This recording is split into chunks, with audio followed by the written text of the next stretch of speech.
একটু দাঁড়াও, আমি এক্ষুনি নিয়ে আসছি। বড় ভাই ভীমা বাড়ির ভেতর থেকে একটি মাটির কলসি নিয়ে আসে, যেখানে অনেক কয়েন ভরা ছিল।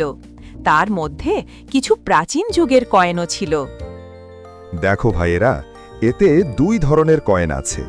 এক ধরনের এখনকার চলতি কয়েন, আরেক ধরন কয়েন আমাদের দাদার দাদার জমানার, মানে অনেক পুরনো যুগের কয়েন, যেগুলো কিছু অদ্ভুত ধাতু দিয়ে তৈরি। তো ভাইয়া, এখন এই কয়েনের ভাগ আপনি কিভাবে করবেন? তাহলে শোনো, বর্তমানে যেসব কয়েন চলে সেই কয়েনগুলো আমার আর মেজভাই লল্লনের হবে, আর যে কয়েনগুলো খুব পুরনো, মানে পুরনো ধাতু দিয়ে তৈরি, সেগুলো ভোলার হবে। এভাবে দুই ভাই টাকা পয়সাও ভাগ করে নেয়।